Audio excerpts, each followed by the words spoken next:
चलिए मोतिहारी के ढाका आपको लिए चलते हैं, जहां प्रशांत किशोर विशाल जनसभा को संबोधित कर रहे हैं। ही है जो आया यही कहा कि हमको वोट दे दो, हम आएंगे तो तुम्हारा सारा काम हो जाएगा। यही सुन सुन के आप जीवन भर से वोट दिए जा रहे। पहले आपने 40-45 बरस तक कांग्रेस का राज बनाया, फिर 15 बरस गरीब के बेटा लालू जी को राजा बनाए। अभी 20 बरस से नीतीश बाबू कुर्सी पर बैठे हैं। दिल्ली में मोदी जी को भी आपने जिताकर देख लिया। आपका चंपारण का, ढाका का, बिहार के लोगों का जीवन नहीं बदला। तब आई बहन को प्रशांत किशोर रउआ हमार बात सुनब आ हमरा पर भरोसा करके हमरा के वोट देब।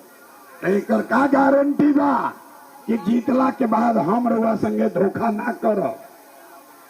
ए भाई, वोट से पहले तो सब बढ़िया बतियावेला, वोट के बाद आपको धोखा करता है। इसीलिए हम वोट नहीं मांगते, लेकिन अभी 15 मिनट में आपको एक रास्ता बताएंगे, गरीबी से निकलने का रास्ता। ओकरा के रउआ सीख ली आ फिर जेकरा के बुझाए ओकरा के वोट दे दी। जिसको समझ में आए उसको वोट दे दो, लेकिन जो रास्ता अभी बताएंगे वैसे वोट दीजिएगा। तो और कुछ हो या न हो, आपके लिए, आपके बच्चों के लिए बढ़िया पढ़ाई और रोजगार का व्यवस्था यहीं पर हो जाएगा। तब जेकरा जेकरा रास्ता सीखे के बाद मोबाइल नीचे करो। ए भाई, मोबाइल नीचे करो। जिसको जिसको ये रास्ता सीखना है, पहले अपना अपना कुर्सी पर बैठिए, अपना कुर्सी पर बैठिए। अरे कुर्सी के लड़ाई बा, कुर्सी छोड़ के खड़ा हो जाता नहीं।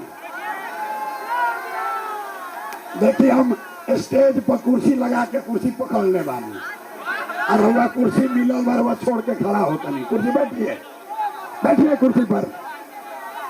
एक और कुर्सी दो भाई, एक और कुर्सी दो। बैठिए। अब जिसको जिसको ये गरीबी से निकलने वाला रास्ता सीखना है, 15 मिनट तक आपस में कोई बात नहीं करेगा। सब आदमी अब नारा बंद, अब नारा नहीं लगाना है, बातचीत नहीं करना है। अब आपसे भाषण हो गया खत्म। 3 गो सवाल आपसे पूछेंगे, आपको अपने जगह से हाथ उठाकर हाँ या ना जवाब देना है।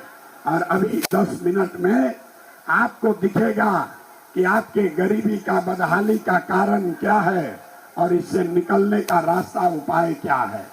अब भाषण हो गई खत्म। कोई आदमी आपस में 15 मिनट तक बात नहीं करेगा, कोई नारा नहीं लगेगा, कोई ताली भी नहीं बजेगी। सब आदमी को हाथ उठाकर हाँ या ना खाली बोलना है। हाथ का उठावे के बाद हथवे में सब दम बा रे भाई।